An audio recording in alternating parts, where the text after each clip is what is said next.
नमस्कार। घड़ी में रात के 9 बज चुके हैं और वक्त हो गया है आपके पसंदीदा बुलेटिन प्राइम टाइम 8-9 का, जहां मिलती है आपको प्रदेश की हर ताजा खबर। आप देख रहे हैं बीबीसी राजस्थान और मैं हूं आपके साथ ईशा सिंह। चलिए शुरुआत करते हैं आज की सबसे अहम खबरों के साथ। डालते एक नजर आज की सुर्खियों पर। हॉस्टल के खाने में कीड़े मिलने का आरोप, 50 छात्राएं पैदल पहुंची कलेक्ट्रेट, वार्डन के व्यवहार पर भी उठाए सवाल। बीकानेर के पूगल में किसान के खेत में मिला पाकिस्तानी गुब्बारा, पुलिस ने की जांच। सोनिया गांधी के खिलाफ अजमेर में बीजेपी का प्रदर्शन, मशाल जुलूस निकाल फूंका पुतला। 50 दिन पहले हुआ उद्घाटन, पहले ही बरसात में ढही करोड़ों की हाई लेवल पुलिया, एमपी से जोड़ने वाले मार्ग पर आवागमन ठप। कन्हैयालाल हत्याकांड को लेकर गहलोत ने उठाए सवाल, अमित शाह पर भी निशाना साधा। जादूगरों के बीच पहुंचे अशोक गहलोत, जादू कला को जीएसटी मुक्त करने की उठाई मांग। तारानगर पहुंचे डोटासरा जूली, कार्यकर्ताओं ने किया स्वागत। निकाय पंचायत चुनाव में एकजुट होकर जुटने का आह्वान। नागौर में अंतर्राज्यीय चोर गिरोह का पर्दाफाश, 5 आरोपी गिरफ्तार। ईओ को एपीओ करने पर भड़के पालिका कर्मचारी, बहाली की मांग। वायरल वीडियो में पुलिस को पैसे देने का कथित दावा, कंटेंट क्रिएटर पर उठे सवाल। तो ये थे आज की बड़ी सुर्खियां। अब बढ़ते हैं खबरों की पूरी रिपोर्ट की ओर विस्तार से। सिरोही जिला मुख्यालय स्थित आदिवासी गर्ल्स हॉस्टल की व्यवस्थाओं से नाराज करीब 50 छात्राएं पैदल जिला कलेक्ट्रेट पहुंच गई। छात्राओं ने हॉस्टल के भोजन में कीड़े मिलने, खाने की गुणवत्ता खराब होने और वार्डन द्वारा कथित दुर्व्यवहार किए जाने की शिकायत जिला कलेक्टर रोहिताश्व सिंह तोमर से की। छात्राओं का आरोप है कि हॉस्टल में दिए जाने वाला भोजन की गुणवत्ता ठीक नहीं है और कई बार खाने में कीड़े मिलने जैसी स्थिति सामने आई है। छात्राओं ने दावा किया कि जब वे भोजन को लेकर शिकायत करती है तो वार्डन उनके साथ कथित तौर पर बदतमीजी करती है और अपमानजनक शब्दों का इस्तेमाल करती है। छात्राओं ने हॉस्टल की अन्य व्यवस्थाओं को लेकर भी अपनी समस्याएं कलेक्टर के सामने रखी। मामले की गंभीरता को देखते हुए जिला कलेक्टर ने करीब 1 घंटे तक छात्राओं से बातचीत की और उनकी शिकायतें सुनी। इसके बाद एसडीएम, तहसीलदार और शिक्षा विभाग के एडीपीसी को बुलाकर आवश्यक निर्देश दिए गए। छात्राओं की शिकायत की वास्तविकता जांचने के लिए प्रशासन ने कमेटी गठित कर जांच के निर्देश दिए हैं। वहीं छात्राओं की सुरक्षा को देखते हुए कलेक्टर के निर्देश पर करीब 3 सरकारी वाहनों से उन्हें वापस हॉस्टल पहुंचाया गया। अब प्रशासनिक जांच के बाद ही भोजन की गुणवत्ता और वार्डन के व्यवहार को लेकर छात्राओं द्वारा लगाए गए आरोपों की वास्तविक स्थिति स्पष्ट हो सकेगी। क्या था हॉस्टल का मामला, बच्चे क्यों आई थी आपके पास? ये जो बच्चियाँ आई थी, इनकी शिकायत थी कि जो वार्डन द्वारा जो इनको खाना दिया जा रहा है उसको लेकर शिकायतें थी। सब्जियों में बता रहे थे कि ख़राब क्वालिटी की है और साथ ही साथ दूध की भी शिकायतें थी। तो सभी बच्चियाँ, क्योंकि इनकी बच्चियों, ऐसा कहना है कि बच्चियों ने वहाँ पे शिकायत करी, उनकी बात नहीं सुनी गई, इसलिए वो मेरे पास आई थी। तो सभी बच्चियों से मेरे द्वारा संवाद करा गया, डायरेक्ट बात करी गई। तो जो शिकायतें हैं उसके लिए, क्योंकि एक बार जांच, अभी तो पहले हमने सबसे पहले तो ये कराया कि हमारी तहसीलदार साहब जो हमारे सिरोही के हैं, एडीपीसी और एक प्रिंसिपल मैडम को उनका सामने अभी भेजा जा रहा है। उनके साथ सभी तथ्यों की पूरी तरह जांच कराई जाएगी। जो पुराना, जो मुझे बताया भी गया था कि जो पहले का राशन था वो ख़राब क्वालिटी का था, उसको चेक करेंगे कि क्या किसी जो वार्डन द्वारा क्या उसी राशन को उनको खाने के लिए दिया गया है। और उसके बाद वो जो रिपोर्ट है हमको आज ही देंगी, उसके बाद हम कार्रवाई करेंगे। साथ ही साथ हमने ऐसा सिस्टम भी बनाया है आज से ही कि इस तरह की शिकायतें दोबारा नहीं आए। इसमें हम ये करेंगे कि सभी हॉस्टल में कोई ना कोई सरकारी कर्मचारी दोनों टाइम जाकर के एक बार खाने की जांच जरूर करेगा, चाहे वो रेवेन्यू के हो सकते हैं, चाहे वो टीएडी के हो सकते हैं। वहाँ पे एक रजिस्टर भी खोला जाएगा जिसमें कि बच्चे भी अपनी शिकायत लिख सकते हैं और हमारी पूरी कोशिश रहेगी कि हम एक्शन भी लें और इस तरह की पुनरावृत्ति दोबारा नहीं हो। सर, समाज कल्याण विभाग द्वारा संचालित ये हॉस्टल है? नहीं, समाज कल्याण का नहीं, ये टीएडी का हॉस्टल है। टीएडी विभाग की तरफ से टीएडी का है। तो टीएडी वालों ने इसकी कभी जांच नहीं की, फूड को लेकर के, बच्चों की क्वालिटी को लेकर? मेरे ख्याल से करी होगी। देखिए, वो डेटा मेरे पास नहीं रहता है। डीसी टीएडी की पोस्ट है अपने यहाँ, जॉबू रोड बैठते हैं, लेकिन उनका भी यही कहना है कि लगातार जांचें करी जा रही थी, परंतु कुछ उसमें कमियां पाई गई थी। तो इसीलिए मैंने आज ये कमेटी बना के उसका पूरा निस्तारण कराएंगे। और फूड इंस्पेक्टर के द्वारा इसकी कोई जांच करवाई जाएगी? फूड इंस्पेक्टर की उसके बाद करी जाएगी, क्योंकि फूड इंस्पेक्टर क्या है कि देखिए, जब बना हुआ खाना हो तब कर सकता है, जरूरत पड़ी तो उनको भी बुलाया जाएगा। ठीक सर, थैंक यू। वो है ना मैम, हम आदिवासी है ना, हमको है ना गवार भी बोलती है और हमारे ऊपर इंजाम दिया था कि हमारे पास फ़ोन है, पर हमारे पास फ़ोन नहीं था और हमारी है ना गैर मौजूदगी में हमारे रूम चेक किए गए थे और हमारे पास फ़ोन नहीं था, फिर भी हमारे पास बार बार इंजाम दिया जा रहा था और हमारे खाने में कीड़े आते, शिकायत करने के बावजूद भी मैम ध्यान नहीं दे रहे थे। तो हमने फिर एक बार मैम को माफ़ किया गया था और फिर वापस वही गलती हो रही है। तो उस हिसाब से हमने ना इस बार ना सोच लिया था कि हम सर के पास जाएंगे और बोलेंगे सर हमारी वार्डन चेंज कर दो या फिर हमारे खाना सही ढंग से बनवाओ। हम ये नहीं चाहते कि वार्डन हटा दो, बस हमारा खाना भी सही बनना चाहिए। ये खाने की समस्या आपको कितने समय से आ रही है? ये सर अगले साल से है। 1 साल से? हाँ, और इस साल भी चल रही है। कितने बच्चे हैं हॉस्टल में टोटल? 50 बच्चे हैं। हाँ। अच्छा, सब कौन सी क्लास के बच्चे हैं? 6 से 12th। 6 से 12th। ठीक है। नाम है बेटा? लक्ष्मी में लक्ष्मी मैडम, आप शिकायत करते हो खाने को लेकर के, क्या करती है वो मैडम? कि अगली बार सुधार लेंगे, पर अगली बार नहीं सुधार। आपके साथ में मिसबिहेव करती है मैडम? यस। अच्छा, किस प्रकार से क्या करती है आपको वो? अगर हम कुछ करते तो फिर बोलते तो गंवार है, अनपढ़ है, इनके क्या समझ में आता है, ऐसे बोलते। अच्छा, ठीक। कौन से हॉस्टल से आए आप? कौन से हॉस्टल से आए? Guest hostel? राजकीय कन्या आश्रम छात्रावास। आश्रम। अच्छा, क्या है खाने में? कीड़े आ रहे हैं? हाँ। कब आए थे कीड़े? रोज आते हैं। रोज आते हैं। अभी आप कलेक्टर साहब से मिले थे? हाँ। क्या बोला कलेक्टर साहब ने? इसका समाधान करेंगे, समस्या सॉल्व करेंगे। हाँ, क्या कहा उन्होंने? उन्होंने कहा है कि निरीक्षण करेंगे और पूरी जांच पड़ताल करेंगे, उसके बाद ही कुछ कार्रवाई करेंगे, उससे पहले कुछ नहीं करेंगे। हॉस्टल में कितने बच्चे हैं टोटल? हॉस्टल में टोटल 50 लड़कियां रहती हैं। अच्छा, तो सबकी ये समस्या है? खाने की रोज की समस्या है? 2 महीने से कीड़े आ रहे थे सब्जी में, तो हमने एक बार बोला भी था, मतलब सहन किया। नया सामान आया तब तक इंतजार भी किया, नया सामान आने के बावजूद भी कीड़े आने लगे तो फिर हम यहाँ आए। आपने हॉस्टल वार्डन को कहा था इसके बारे में कल? आज हाँ।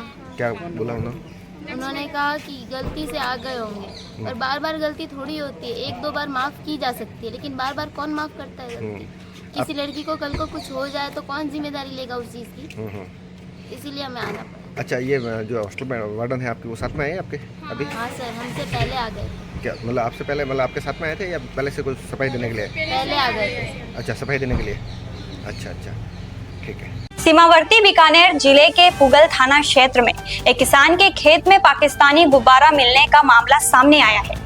चक 1 DBM स्थित खेत में इंटरनेशनल एयरलाइंस लिखा गुब्बारा दिखाई देने के बाद किसान ने इसकी सूचना पुलिस को दी। सूचना मिलते ही पुगल थाना पुलिस की टीम मौके पर पहुंची। पुगल थाने के SI राम स्वरूप बिश्नोई ने गुब्बारे की जांच करते हुए उसकी पूरी तरह से तलाशी ली। पुलिस के अनुसार जांच के दौरान गुब्बारे के अंदर किसी प्रकार की संदिग्ध वस्तु या सामग्री नहीं मिली। बीकानेर सीमावर्ती जिला होने के कारण गुब्बारा मिलने की सूचना को एहतियात के तौर पर गंभीरता से लिया गया और पुलिस ने मौके पर पहुंचकर सुरक्षा की दृष्टि से जांच की। प्रारंभिक जांच में किसी संदिग्ध सामग्री के नहीं मिलने से राहत रही। हालांकि गुब्बारा कहां से आया और हवा के साथ किस रास्ते से किसान के खेत तक पहुंचा, इसे लेकर फिलहाल स्थिति स्पष्ट नहीं है। पुलिस मामले से जुड़ी जानकारी जुटा रही है। गुब्बारे के स्रोत और उसके क्षेत्र तक पहुंचने के संबंध में आगे की जानकारी जांच के बाद ही स्पष्ट हो सकेगी। राष्ट्रगीत वंदे मातरम को लेकर चल रहे राजनीतिक विवाद के बीच अजमेर में भारतीय जनता पार्टी ने सोनिया गांधी के खिलाफ विरोध प्रदर्शन किया। भाजपा कार्यकर्ताओं ने सोनिया गांधी पर वंदे मातरम के कथित अपमान का आरोप लगाते हुए मशाल जुलूस निकाला और पुतला फूंका। बड़ी संख्या में भाजपा कार्यकर्ता गांधी भवन चौराहे पर एकत्रित हुए। यहां से शहीद स्मारक तक मशाल जुलूस निकाला गया। इस दौरान कार्यकर्ताओं ने सोनिया गांधी और कांग्रेस के खिलाफ नारेबाजी करते हुए अपना विरोध दर्ज कराया। भाजपा नेताओं ने आरोप लगाया कि राष्ट्रगीत के सम्मान को लेकर सोनिया गांधी के कथित रवैये से देश की भावनाएं आहत हुई है। प्रदर्शनकारियों ने सोनिया गांधी और कांग्रेस से इस मामले में देश की जनता से माफी मांगने की मांगे रखी। प्रदर्शन में केंद्रीय कृषि राज्य मंत्री भागीरथ चौधरी, राजस्थान देव नारायण बोर्ड के अध्यक्ष ओम प्रकाश भड़ाना और भाजपा प्रदेश उपाध्यक्ष सरिता गैन सहित अन्य जनप्रतिनिधि और बड़ी संख्या में पार्टी कार्यकर्ता मौजूद रहे। वंदे मातरम को लेकर जारी राजनीतिक बयानबाजी के बीच अजमेर में हुए इस प्रदर्शन के जरिए भाजपा ने कांग्रेस पर निशाना साधा। हालांकि भाजपा की ओर से लगाए गए आरोपों पर कांग्रेस का पक्ष सामने आना बाकी है। जी भाई साहब, आज किस प्रकार का विरोध प्रदर्शन किया जा रहा है? क्या देखिए, बहुत दुर्भाग्य की बात है देश के लिए कि वंदे मातरम जब एक राष्ट्रगान है, राष्ट्रगान करने पर जब हमारे राहुल गांधी जी को, खड़गे जी को आपत्ति है, जब 15 अगस्त जो स्वतंत्रता दिवस है हमारा राष्ट्रीय पर्व है, उस राष्ट्रीय पर्व के ऊपर जब वंदे मातरम का गान होता है उसको बंद करवाने की कोशिश करते हैं, ये दुर्भाग्य की बात है। इसलिए भारतीय जनता पार्टी पूरे देश भर में इसका हम विरोध कर रहे हैं और महात्मा गांधी जी को के यहाँ हम आए हैं और हम महात्मा गांधी जी से यही निवेदन करते हैं कि कांग्रेसियों को बापू उनको कैसे सद्बुद्धि आए, आप उनको सद्बुद्धि दे और भगवान भी उनको सद्बुद्धि दे। जो इस राष्ट्र की एक प्राण है, वंदे मातरम गीत जो राष्ट्र गीत है, उसके ऊपर भी उनको तकलीफ होती है। इसलिए हम विरोध प्रदर्शन करने के लिए हमारे भाजपा के सारे जिलाध्यक्ष और सभी जनप्रतिनिधि सब आज यहाँ हम बापू के यहाँ शरण में आए हैं। जी भाई साहब, आज किन मुद्दों को लेकर आज धरना प्रदर्शन किया जा रहा है, क्या कुछ? देखिए, जिस प्रकार आपने देखा कल देश का 80वां स्वतंत्रता दिवस मनाया गया, बड़े धूमधाम से देश के लोगों ने, देश की 140 करोड़ जनता ने हमारे स्वतंत्रता आंदोलन में शहीद हुए स्वतंत्रता सेनानियों को याद किया, नमन किया।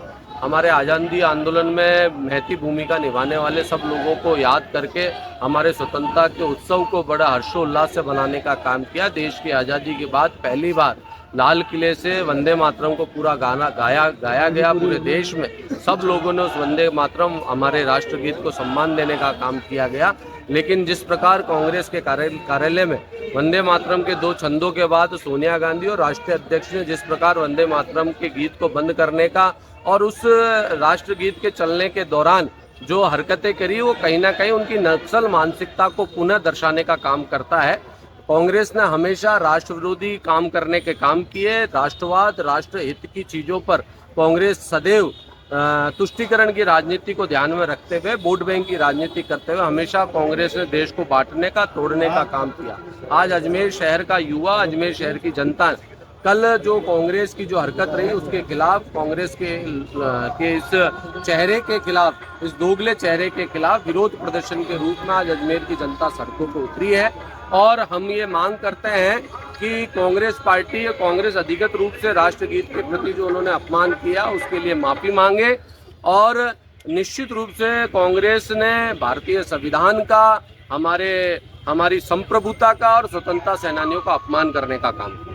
जी, आज किस मांग को लेकर प्रदर्शन किया जा रहा है, क्या कुछ होता है? जिस तरह की स्वतंत्रता दिवस के दिन विपक्ष की नेता सोनिया गांधी जी ने जो वंदे गीत का अपमान किया है, हम जहां पर देशभक्ति की बात करते हैं और वो पार्टी जो कहती है कि हम भी बराबर के इस देशभक्ति में आगे रहे हैं, मैं इस शर्मनाक घटना की निंदा करती हूँ और कांग्रेस पार्टी से ये निवेदन करूंगी कि आप जिस तरीके की नेतागिरी कर रही हैं वो शर्मनाक है, निंदनीय है, आपको शोभा नहीं देता है।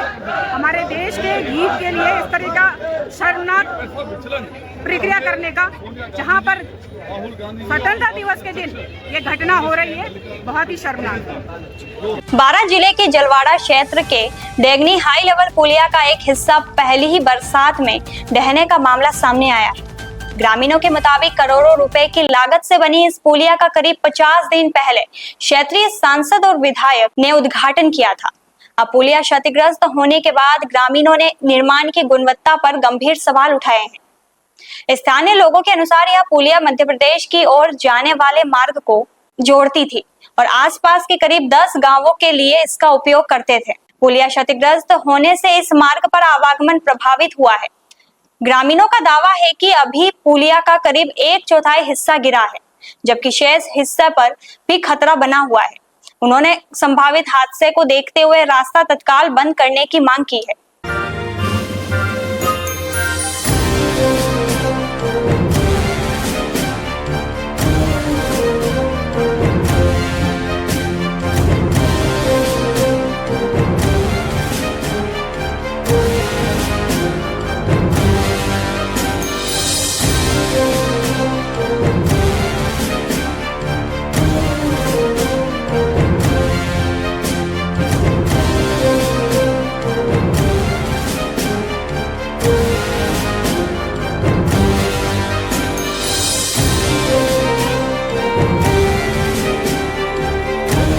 किसानों ने आरोप लगाया कि निर्माण के दौरान खेतों तक पहुंचने के लिए जरूरी लिंक रोड नहीं दी गई। इससे पहले भी विरोध किया गया था, लेकिन सुनवाई नहीं हुई। अब रास्ता नहीं होने से किसानों को खेतों तक पहुंचने में परेशानी हो रही है। ग्रामीणों ने मरम्मत कार्य के दौरान मजदूरों की सुरक्षा व्यवस्था पर भी सवाल उठाए हैं। उनका आरोप है कि मजदूरों से पर्याप्त सुरक्षा इंतजाम के बिना काम कराया जा रहा है। ग्रामीणों ने प्रशासन से निर्माण कार्य की गुणवत्ता की जांच कराने, दोषी पाए जाने वालों के खिलाफ कार्रवाई करने और पुलिया का गुणवत्तापूर्वक पुनर्निर्माण कराने की मांग की है। फिलहाल इन आरोपों पर संबंधित विभाग और ठेकेदारों का पक्ष सामने आना बाकी है। पूर्व मुख्यमंत्री अशोक गहलोत ने सोमवार को जयपुर स्थित अपने आवास पर मीडिया से बातचीत करते हुए उदयपुर के कन्हैयालाल हत्याकांड और केंद्रीय गृह मंत्री अमित शाह के राजस्थान दौरे को लेकर भाजपा पर निशाना साधा। गहलोत इससे पहले भी कन्हैयालाल मामले की जांच और ट्रायल की गति को लेकर केंद्र सरकार से सवाल उठाते रहे हैं। गहलोत ने कहा कि कन्हैयालाल हत्याकांड के समय राजस्थान में उनकी सरकार थी और मामले की जांच एनआईए को सौंप दी गई थी। उन्होंने सवाल उठाया कि इतने समय बाद भी मामले से जुड़ी जांच की रिपोर्ट सार्वजनिक क्यों नहीं की गई और इसकी प्रगति को लेकर स्थिति स्पष्ट क्यों नहीं की जा रही है। गहलोत ने केंद्रीय गृह मंत्री अमित शाह के राजस्थान दौरे को लेकर भी सवाल उठाए। उन्होंने कहा कि गृह मंत्री को कन्हैयालाल हत्याकांड और उसकी जांच की स्थिति पर बात करनी चाहिए, लेकिन वे राजस्थान कांग्रेस के अंदर क्या चल रहा है इस पर ज्यादा चर्चा कर रहे हैं। गहलोत ने इसे कांग्रेस का अंदरूनी मामला बताते हुए कहा कि भाजपा को इस पर बोलने की जरूरत नहीं है। पूर्व मुख्यमंत्री ने सोनिया गांधी को लेकर अमित शाह की टिप्पणी पर भी पलटवार किया। शाह ने अपने हालिया राजस्थान दौरे में वंदे मातरम विवाद को लेकर सोनिया गांधी और कांग्रेस पर निशाना साधते हुए माफी की मांग की थी। गहलोत ने कहा कि इस मुद्दे पर कांग्रेस की ओर से जयराम रमेश पहले ही दिल्ली में प्रेस वार्ता कर पार्टी का पक्ष रख चुके हैं। उन्होंने आरोप लगाया कि केंद्रीय गृह मंत्री वास्तविक मुद्दे के बजाय कांग्रेस नेतृत्व को निशाना बनाने पर ज्यादा जोर दे रहे हैं। ऐसी स्थिति बन गई है कि उनको मैंने रिक्वेस्ट की थी पहले कि कन्हैयालाल हत्याकांड बहुत बड़ा हत्याकांड हुआ था झारखंड के अंदर, हिल गया था और मैं तत्काल चला गया वहाँ पर उनके परिवार से मिलने के लिए, उनसे नेतृत्व थे। और ये नेता थे बीजेपी के, ये सब गए हैदराबाद गए हत्या होने के बाद में, दूसरे दिए गए, उनकी कॉन्फ्रेंस थी। वो तो स्थिति थी, हमने शाम से पकड़ लिया उनको, हत्यारों को पकड़ लिया, पैकेज दिया, अलग बात, 50 लाख का पैकेज दिया। पहली बार आजादी के बाद में इतना बड़ा पैकेज किसी को मिला है और नौकरी लगा दी बच्चों की, सब कुछ किया। तब भी चुनाव में इन्होंने कैंपेन किया मेरे खिलाफ में, उनको 5 लाख दिए। बहुत बड़ा इशू बनाया प्रधानमंत्री खुद ने, मोदी जी ने और अमित शाह ने। ऊपर अलग है, उसी रात केस ले ले रही है। नेशनल इन्वेस्टिगेशन एजेंसी जब केस देती है तो स्टेट गवर्नमेंट मना नहीं कर सकती, केस दे दिया उनको। आज तक उसका क्या हुआ बता नहीं रहे वो। इतना बड़ा केस हुआ, आज तक उसके बारे में चर्चा ही नहीं कर रहे हैं। प्रधानमंत्री जी आया 3 बार या 2 बार, अमित शाह जी आती 4थी बार। बार बार मैं कह रहा हूँ उनको, भाई कृपा करके आप बताओ ना क्या हो रहा है। नहीं के भारत सरकार ने केस ले लिया है, क्या उनकी जिम्मेदारी नहीं बनती? इतना बड़ा कांड हुआ था, केस हुआ था, हत्या हो गई थी, जिस तरीके से हत्या हुई थी उसके ऊपर 2 सब बोले। वो प्रॉब्लम पता है, परिवार हो रहा उनका। मैं क्या गया अभी 4 महीना पहले उनके घर पे, क्या क्या वो तकलीफ है मैं जान सकता हूँ। इनको कोई परवाह नहीं है। आज आए तो आज बजाय उसके बोलने के वो बात कर रहे हैं कि यहाँ के मुख्यमंत्री, यहाँ के पूर्व मुख्यमंत्री अशोक गहलोत, पीसीसी प्रेसिडेंट और नेता प्रतिपक्ष इनकी लड़ाई चल रही है। अब ये बात किसने उनको ब्रीफ की? ये हमारी पार्टी का अंदरूनी मामला होता है। हम कभी कहते हैं क्या कि आपका मुख्यमंत्री, आपका बीजेपी का अध्यक्ष, उनकी क्या स्थिति, हम तो कभी बोलते नहीं। ये नई अप्रोच रख रहे हैं वो लोग। लगता है इतने घबराए हुए हैं, जो कुछ लोकसभा में हुआ, संसद में हुआ उससे इतने डिमोरलाइज हो गए अमित शाह जी खुद भी। ऐसी भाषा मैंने कभी सुनी नहीं उनकी कि आप जाओ तो राजस्थान के अंदर या किसी राज्य में जहाँ की विपक्षी पार्टी के नेताओं में क्या है उसके बाद में गृह मंत्री कर रहा बिना कोई तुक के, बिना कोई लिंक के। वो लिंक भी नहीं था, पता नहीं क्यों बोले। सोनिया गांधी जी के बारे में बोल रहे हैं, जब जयराम रमेश जी स्पष्टीकरण दे चुके हैं केंद्र में, दिल्ली में, उसके बाद में उसको बात को घुमा फिरा कर कहना चाहते। ये स्थिति बन गई है। और इनकी स्थिति, इनके मंत्री लोग क्या कर रहे हैं आप लोग देख रहे हो, पढ़ रहे हो। अगर मंत्री 6 घंटे धरना दे रहा है कलेक्टर के खिलाफ में और कमिश्नर के खिलाफ में, ऐसा तो किसी गवर्नमेंट में तो हुआ नहीं कभी। मेरे याददाश्त में कोई गवर्नमेंट में मंत्री धरना दे दे अपनी सरकार के खिलाफ में, ऐसा मैंने कभी नहीं सुना। तो कई मंत्री क्या क्या तमाशा कर रहे हैं, क्या उनकी चल रही है चीजें में, कलेक्टर बात मानते नहीं मानते, एसपी सुनवाई करता नहीं करता है, तो केंद्रीय मंत्री भी क्यों नहीं हो, उनकी सुनवाई भी नहीं करें, आईजी हो या एसपी हो, हम तो जानते हैं। तो ऐसी निकम्मी नाकारा सरकार क्यों कहते हैं इसको? इसलिए कहते हैं कि जाता में सरकार नाम की चीज नहीं है। और सबसे बड़ी दुखद बात यह है, ये स्थानीय निकाय चुनाव से अब पंचायत चुनाव जैसे घबराए हुए हैं, चुनाव करने की मंशा इनकी थी नहीं, जबरदस्ती सुप्रीम कोर्ट हाई कोर्ट के आदेश के बाद में चुनाव करवाना पड़ रहा है। हाई कोर्ट जज को कहना पड़ा अगर सरकार नहीं करेगी तो हम चुनाव करवाएंगे, तब जाके इन्होंने ये चुनाव करवा रहे हैं। और आपको आश्चर्य होगा उसके अंदर भी जिलों कलेक्टर को खुद बुला रहे, एसपी कलेक्टर को बुला रहे, सीएम टुकड़ा के अंदर 5-5 शासक के ग्रुप के अंदर उनको जिम्मेदारी दे रहे कि आप चुनाव जिताओ बीजेपी को। आप सोच सकते हो कि इतना बड़ा आरोप में लगा रहा हूँ तो सोच के लगा रहा हूँ, जब फीडबैक मिला उसमें लगा रहा हूँ। ये कलेक्टर एसपी जो है ये तो ब्यूरोक्रेसी है, बात फैलती है जिलों के अंदर वापस क्यों बुलाया गया, क्या कहा गया मैं। अगर ऐसी स्थिति बनी राजस्थान के अंदर आप समझ सकते हो कि पानी, बिजली, कानून व्यवस्था की स्थिति हो, शिक्षा, स्वास्थ्य की, उस पर चिंता नहीं इनको। आज स्वास्थ्य सड़क सेवाएं बिगड़ गई है, पैसा वसूल रहे लोगों गरीबों से बेचारों से, फ्री इलाज होता था, फ्री दवाइयाँ थी, फ्री टेस्ट थे, फ्री ऑपरेशन थे। आज क्या दुर्गति हो रही है वो बेचारे गरीब आदमी जानता है क्या स्थिति है। तो सरकार को कितनी बार हम कह चुके हैं कि सरकार संवेदनहीन है। धरना प्रदर्शन होता है राजस्थान के अंदर, भूख हड़ताल को जन बैठ जाता है, तो सरकार को चिंता होनी चाहिए उसकी कि भाई कहीं इसकी स्थिति खराब नहीं हो जाए। ये पहली सरकार भजनलाल जी की है जो चिंता ही नहीं करती है, चाहे कितने दिन बैठ जाओ। अभी एक नौजवान बैठ गया था, रेयर क्या नाम उनका, शुभम रेवाड़। मैं मिलने गया, 15-17 दिन हो गए थे उसको, परवाह नहीं उसको। अभी वहाँ 8-9 दिन से बैठे थे लोहाट के अंदर, लाइन मर्डर हो गया, रात को आके मार दिया माँ को और बेटियों को। आज 16 दिन हो गए उसको नहीं पकड़े जा रहे हैं, वादा क्या लिखित में 5 दिन पकड़ लेगा हमको।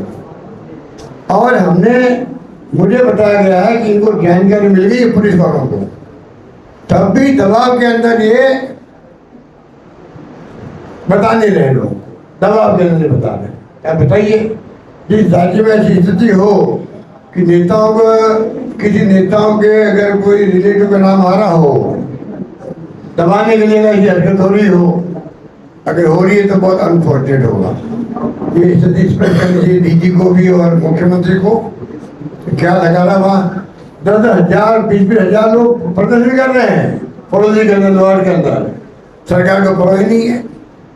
अभी भी धरना, परसों मैंने रिक्वेस्ट करके उठाया धरना, मैं तो इस सरकार के भरोसे मत रहो। और मैं मन से और कहना चाहूँगा प्रदेशवासियों को, सभी संगठनों को, आप धरना दो, प्रदर्शन करो, कुछ भी करो, भूख हड़ताल मत करो। इस सरकार के दिलों दिमाग के अंदर ना संवेदनशीलता है, ना समस्या को हल करने का इनका प्रयास रहता है, ना कर पाते हैं।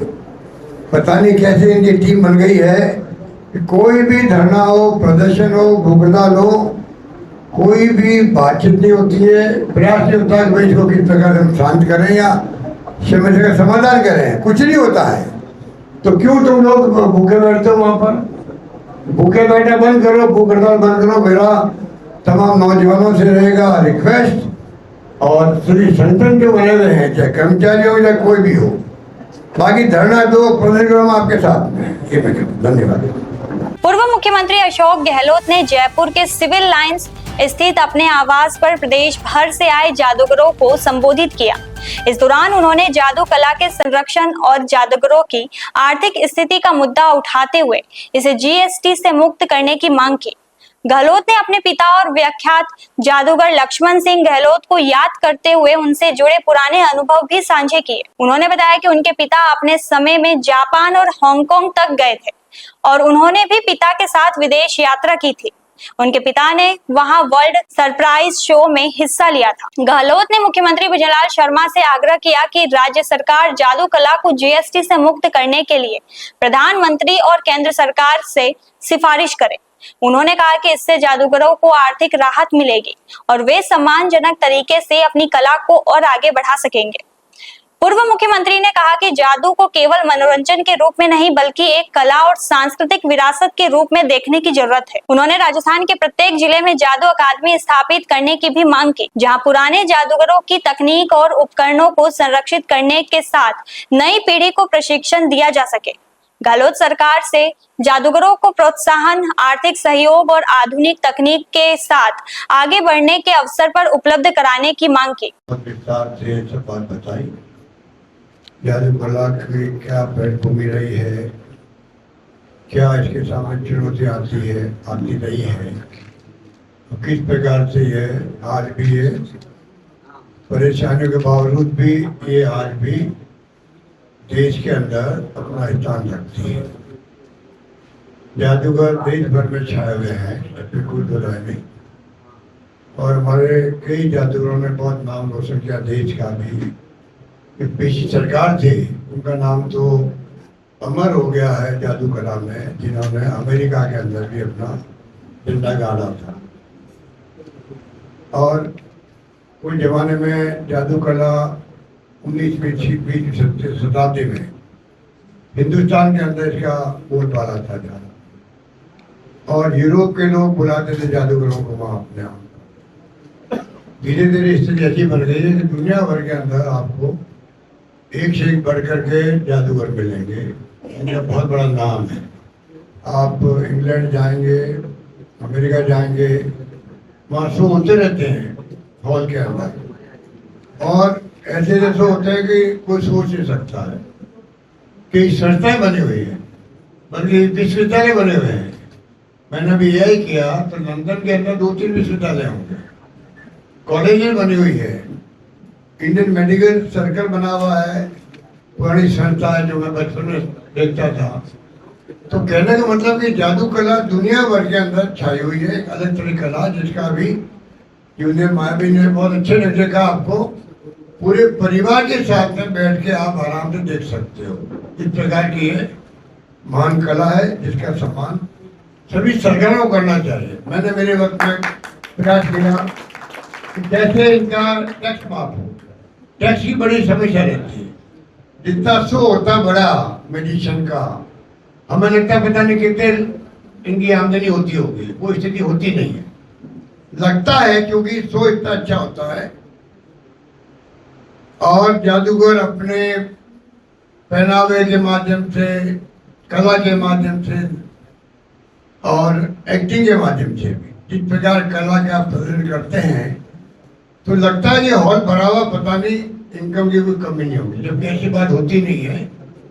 वो बड़े बड़े उनके जादू शो में सामान भी ट्रकों होते हैं, 2-3-4 ट्रक होते हैं, तो बड़ा जादूगर रहता है। ट्रांसपोर्ट करते हैं, कई बार वहाँ कई प्रॉब्लम होती है जिला प्रशासन से, टैक्स की मार तो बड़ी होती है। उसके अलावा भी कई बार बढ़ा लागी, मान लीजिए तो सामान जब ट्रांसपोर्ट हुआ है, फिर 20-30 लोग स्टाफ रखते वो लोग, और जब शो नहीं होता तो स्टाफ कहाँ रखो उसको।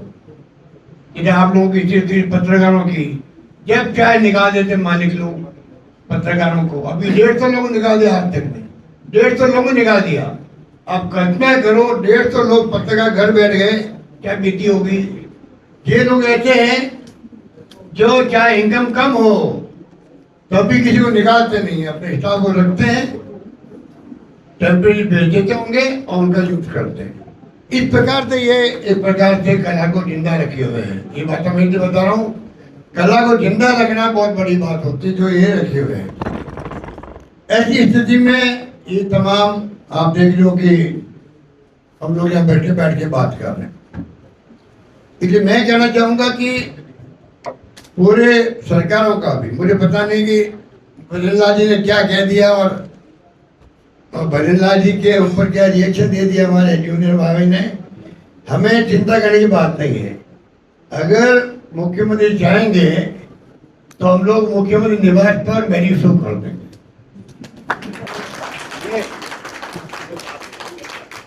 और एक से एक बढ़ करके पूरा परिवार उनका हो, पूरा मंत्रिमंडल हो, पूरे एमएलए हो, सब देखे कि वास्तव में कला क्या है। उसके बाद में अगर मुख्यमंत्री चाहे तो जो जीएसटी की प्रॉब्लम आ रही के सामने, बहुत बड़ी प्रॉब्लम जीएसटी की है। हम भी भारत सरकार को लिख रहे हैं, मैं भी लिख रहा हूँ, मुख्यमंत्री को मैं लिख रहा हूँ। तो मैं चाहूंगा कि ये जो है मुख्यमंत्री रिकमेंड करे केंद्र सरकार को, प्रधानमंत्री को, वित्त मंत्री को कि जादू कला को जीएसटी से मुक्त किया जाए। ये हमारी बात है। कहने का मतलब है कि ये जो बात कहें तो कम है, पर मैंने तय किया कि बहुत लंबे समय तक राजनीति करना है। मुझे तो 52 साल 53 साल हो गए। और मेरे पिताजी के वक्त में वो टोक्यो जापान गए थे, हांगकांग गए थे, मैं भी उनके साथ गया था हांगकांग। मुझे मालूम है कि कला 1 महीना रहे थे हम लोग, 1 महीना वहाँ रहे थे हम लोग। अच्छी खासी इनकम होती है उसको हमारे, और वो इनकम बाद में काम आती गई हमारे। तो वो सब हमने देखे हैं। वर्ल्ड सरप्राइज नाम क्या था, world surprise show, world surprise show, बस दुनिया में आश्चर्य पैदा करने वाला शो था वो, उसमें भाग लिया था उन्होंने। और फ्यूजी टेलीकास्टिंग कंपनी, पहले आजकल तो मोबाइल द्वारा आ गए तो उसमें रील होती नहीं है, पहले रील होती थी, उसका नाम होता था फ्यूजी टेलीकास्टिंग कंपनी। एक फिल्म होती थी, सबसे पॉपुलर हुई थी फिल्म। उस कंपनी ने वो टोक्यो में शो किया था और जापान में पे हांगकांग में किया। कहने का मतलब है बचपन से हमारा परिवार जुड़ा रहा पिताजी के कारण से। अब ये वैभव गढ़ बैठा हुआ है, काश्मीर बैठी हुई है, तो जानबूझ के इनको बुलाया। मैं कहा तुम भी आके बैठो, कम से कम लीगेसी को हमारे बाद में जिंदा रखो। जिंदा क्या रहनी है, हम सहयोग करें या तो मजदूरी खुद बन जाए, और नहीं बने मान लो तो कम से कम सहयोग तो कर ही सकते हैं ना। कि मैं कौन सा मैजिक कर रहा हूँ, मेरे को तो मैजिशियन बना, लेकिन पत्रकार में छोड़ना है। तो पर कम से कम इस कला को जिंदा रखने का हमारा फर्ज बनता है, हमारी लीगेसी है पिताजी की, उसको हम आगे बढ़ाएंगे, कोई कमी रखेंगे नहीं। आज के बाद में जब ये समझ हो रहा है बहुत बड़ा, तो हमारा कमिटमेंट बढ़ जाएगा कि हम किस प्रकार से और ज़्यादा कमिटमेंट के साथ में किस प्रकार कला को हिंदुस्तान के अंदर ये कमजोर हो रही है, तो कोई दो राय नहीं। दुनिया में आपको आश्चर्य होगा, हमें भी आश्चर्य होता है, क्योंकि वहाँ टेक्नोलॉजी बहुत ज़्यादा होती है। तो मैजिक के होते हैं, वो टेक्नोलॉजी आधारित भी होते हैं। कहाँ पहुँच गए वो लोग, हम नहीं पहुँच पाए।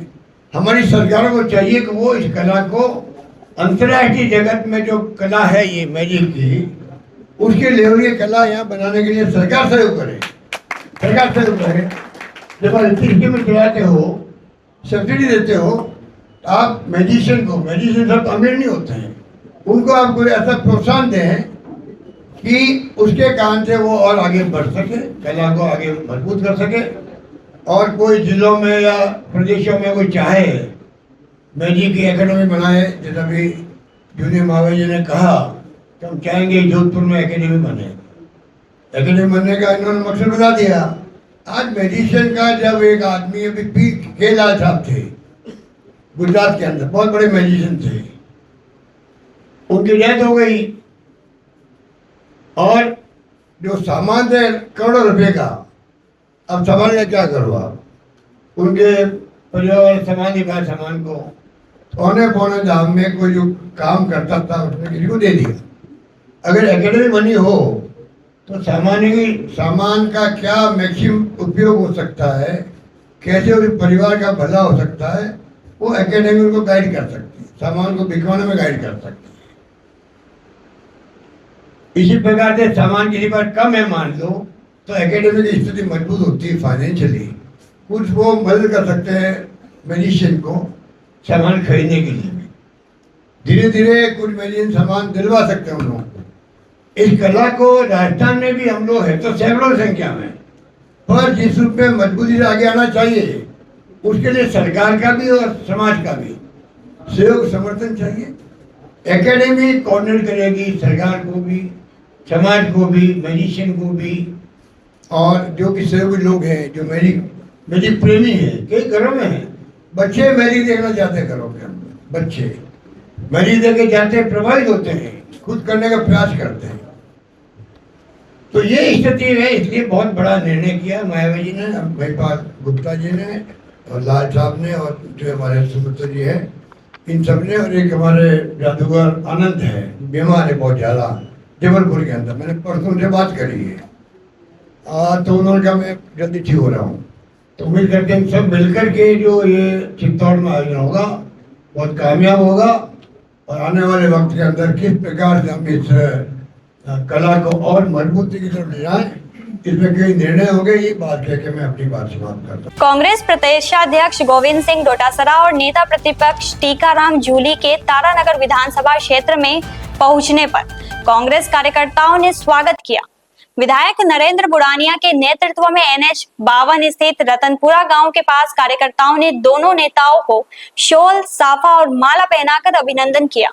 इस दौरान बड़ी संख्या में मौजूद कांग्रेस कार्यकर्ताओं ने कांग्रेस पार्टी, अशोक गहलोत और गोविंद सिंह डोटासरा के समर्थन में नारे लगाए। कार्यकर्ताओं को संबोधित करते हुए प्रदेशाध्यक्ष गोविंद सिंह डोटासरा ने आगामी नगरपालिका और पंचायती राज चुनावों को लेकर एकजुट होकर मेहनत करने का आह्वान किया। उन्होंने विशेष रूप से भालेरी पंचायत समिति का जिक्र करते हुए कार्यकर्ताओं से वहां कांग्रेस को मजबूत करने और पंचायत समिति में पार्टी की जीत के लिए पूरी ताकत से जुड़ने की बात कही। कार्यक्रम संचालन राजकुमार बेनीवाल ने बताया कि डोटासरा और जूली सादुलपुर पूर्व विधायक कृष्णा पूनिया के देवर स्वर्गीय सतीश पूनिया की पुण्यतिथि पर आयोजित खेल प्रतियोगिता के पुरस्कार वितरण कार्यक्रम में शामिल होने जा रहे थे। इस मौके पर सुजानगढ़ विधायक एवं जिला अध्यक्ष मनोज मेघवाल, फतेहपुर विधायक हाकम अली, रतनगढ़ विधायक पूसाराम गोदारा, विधानसभा प्रभारी रामनिवास बिडोदी सहित कांग्रेस के पदाधिकारी और सैकड़ों कार्यकर्ता मौजूद रहे। आज राजगढ़ कार्यक्रम है जामाला, बाकी जितनी पानी की समस्या है के बारे में बुढ़ानिया साहब और मनोज भाई कई बार जिक्र कर दिया है। राजस्थान की विधानसभा 20 तारीख नाम है ताकि चक्की भी समस्या ही बिका पुरजोर शब्दा में उठावाला, और नगर पालिका, नगर निकाय का और पंचायत राज का चुनाव आएगा ही। जगह चुनाव ही ऐसा महत्वपूर्ण ही 2028 के चुनाव में कांग्रेस ने लियाबा के लिए ये दोनों चुनाव बहुत महत्वपूर्ण है, और आपस में कोई मतभेद नहीं रखना है। टिकट एक ने मिलेगी था सब लोगों की राय से, सीनियर लीडर्स की राय से, संगठन की राय से। जगह ये लोग गांव का लोग कहेगा बी वार्ड में भी नहीं टिकट मिलेगी, चाहे वो पंचायती राज हुए चाहे कोई सा भी हुए, लेकिन टिकट मिलवा के बाद के मायने कि बीजेपी का मोरिया बुला दीजिए इन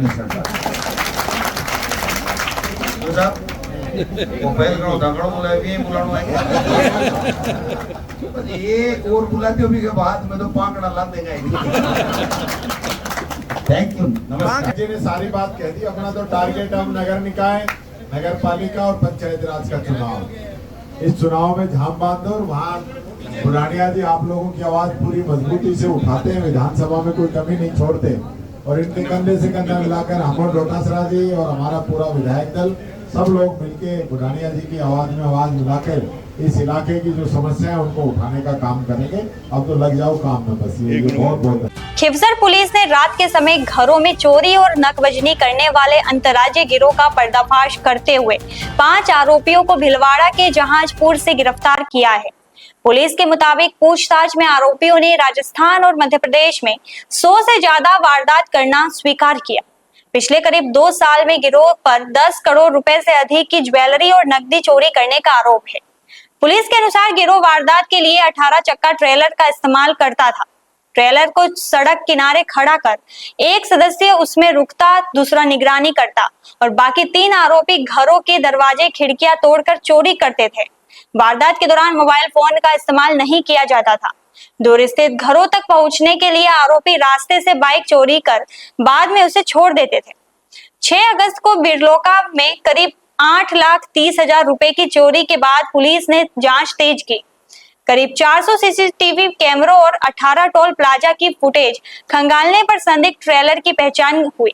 पुलिस ने करीब 650 किलोमीटर पीछा कर 14 अगस्त की रात जहाजपुर में ट्रेलर को रोककर 5 आरोपियों को गिरफ्तार किया। गिरफ्तार आरोपियों की पहचान शैतान, राजेंद्र, राजू, रतनलाल और नानू के रूप में हुई है। पुलिस के मुताबिक पूछताछ में नागौर की 12 वारदातों के साथ जोधपुर, बाड़मेर, बीकानेर, जयपुर, फलोदी और अन्य जिलों की वारदातों की जानकारी सामने आई। अब पुलिस चोरी के माल की बरामदगी और गिरोह से जुड़े अन्य लोगों की तलाश कर रही है। जितनी बार आया तो भीलवाड़ा टोल क्रॉस करता था, तो टीम फिर भीलवाड़ा की तरफ चली गई। फाइनली इसको 14 तारीख को भीलवाड़ा से 5 आदमियों के साथ इस टोल को टीम ने पकड़ लिया। ला के पूछताछ करी तो वो 500 ही जो आदमी थे वो चित्तौड़गढ़ के ग्राम पेशा लोग थे और 500 का क्रिमिनल रिकॉर्ड था। और ये चोरी की वारदात करने का एक अनोखा तरीका इन्होंने ये खोजा। 2 साल पहले इन्होंने एक ट्रेलर खरीदा, रामजस जाट है खेड़ीपुर भीलवाड़ा का, उससे इस ट्रेलर को खरीद के, क्योंकि ट्रेलर पे कोई डाउट नहीं करता, ट्रेलर पे लीलन जाट ऐसे सब लगाए ताकि देखे तो लोकल ही लगे कि नहीं का होगा। एक आदमी तो ट्रेलर के अंदर जाता और बाकी के वो 4 थे वो जाते। एक आदमी तो से गांव के बाहर निगरानी करता और 3 जाते, उसमें से एक घर के बाहर कर देता और 2 अंदर जाते। जनरली ये सारी चोरियाँ रात को करते थे और कोई रह के नहीं करते थे। सीधा जाके इनकी मोडस ऑपरेटी पीछे की साइड से घुसना, यदि ईंट की दीवार है तो ईंटें निकाल के अंदर घुस जाते थे, नहीं तो छत पे जाके सीढ़ी से नीचे आके और इस तरह से ले जाते थे। इनके पास में एक पतला बच्चा था तो रोशनदान में से उसमें से अंदर घुसे होते थे। इससे इन्होंने नागौर, बीकानेर, ईगोना, कुचामन, जोधपुर, इस एरिया में 100 से ऊपर वारदातों में 2 साल में इन्होंने अंजाम दिया है। 2 साल पहले इन्होंने एक प्रोजेक्ट खरीदा था। इन वारदातों के में एक ही तरीका अपनाया, आए 2-3 जगह तार तोड़े, जितना सामान मिला लेके चले गए। ये इस तरह से इसका खुलासा हुआ है। और अपने अभी तक इनसे जो मौके पर ले जाके हमने वारदातें पूछी है उसमें इन्होंने नागौर जिले की 12 वारदातें अब तक इन्होंने बता दी है। उसमें करीब 2 करोड़ रुपए का माल वसूल का गया है। अब इसको आगे रिकवर करेंगे। और नगरपालिका बसेड़ी के अधिशासी अधिकारी श्याम बिहारी गोयल को एपीओ किए जाने के बाद नगरपालिका कर्मचारियों में आक्रोश देखने को मिला। कर्मचारियों ने नगरपालिका कार्यालय के बाहर प्रदर्शन कर कार्रवाई का विरोध जताया और अधिशासी अधिकारी को बहाल करने की मांग की। प्रदर्शन के दौरान कर्मचारियों ने अपनी मांगों के समर्थन में नारेबाजी की। श्रमिकों का कहना है कि अधिशासी अधिकारी श्याम बिहारी गोयल को एपीओ किए जाने के फैसले से कर्मचारियों में असंतोष है और प्रशासन को इस निर्णय पर पूर्ण विचार करना चाहिए। नगरपालिका कर्मचारियों ने चेतावनी दी है कि यदि अधिशासी अधिकारी को जल्द बहाल नहीं किया गया तो वे अनिश्चितकालीन हड़ताल पर चले जाएंगे। कर्मचारियों ने कहा कि मांग पूरी होने तक उनका आंदोलन जारी रहेगा। कर्मचारियों के विरोध और हड़ताल की चेतावनी के बाद नगरपालिका दैनिक कामकाज भी असर पड़ने की आशंका है। फिलहाल श्रमिकों की ओर से विरोध प्रदर्शन जारी है और अब सभी की नजर प्रशासन के अगले कदम पर टिकी है। सोशल मीडिया पर वायरल हो रहे एक वीडियो ने पुलिस और आबकारी विभाग के साथ कंटेंट क्रिएटर की जिम्मेदारी को लेकर भी सवाल खड़े किए। Social media creator Pushpa Raj से जुड़े बताए जा रहे इस वीडियो में एक व्यक्ति खुद को अजमेर के कुड़ी थाना क्षेत्र का निवासी और शराब कारोबार से जुड़ा बताते हुए पुलिस को पैसे देने का कथित दावा करता नजर आ रहा है। वीडियो में किए गए दावों की स्वतंत्र पुष्टि फिलहाल नहीं हुई है, ऐसे में इन्हें आरोप के तौर पर ही देखा जाना जरूरी है। बताया जा रहा है कि वीडियो को पुष्पा राज के एक सहयोगी ने रिकॉर्ड किया और बाद में सोशल मीडिया पर पोस्ट किया। इसके बाद सवाल उठ रहा है कि पुलिस जैसे सरकारी विभाग पर गंभीर आरोप लगाने वाले बयान को सार्वजनिक करने से पहले क्या उसकी पर्याप्त पड़ताल की गई थी। सोशल मीडिया की व्यापक पहुंच को देखते हुए कंटेंट क्रिएटर्स की जिम्मेदारी भी महत्वपूर्ण हो जाती है। सनसनीखेज दावों को बिना सत्यापन प्रस्तावित करने से संबंधित व्यक्तियों और संस्थाओं की छवि प्रभावित हो सकती है। वहीं यदि वीडियो में किए गए कथित आरोप सही पाए जाते हैं तो संबंधित अधिकारियों की भूमिका की निष्पक्ष जांच जरूरी होगी। अगर आरोप गलत या भ्रामक पाए जाते हैं तो उन्हें प्रसारित करने की जिम्मेदारी का सवाल भी उठेगा। फिलहाल वायरल वीडियो का सत्यता और उसमें किए गए दावों की वास्तविकता जांच के बाद ही स्पष्ट हो सकेगी। तो ये थी आज की बड़ी खबरें। राज्य की हर छोटी बड़ी हलचल को जानने के लिए जुड़िए हमारे साथ हर रात 9 बजे BBC राजस्थान प्राइम टाइम 9 पर। अगर आप भी अपने क्षेत्र, संस्था, समाज या संगठन की खबरें हमारे साथ साझा करना चाहते हैं तो हमसे संपर्क करें 9414102499 पर और राजस्थान की हर ताजा जानकारी के लिए फॉलो करें और सब्सक्राइब करें हमारे इंस्टाग्राम और यूट्यूब चैनल BBC राजस्थान।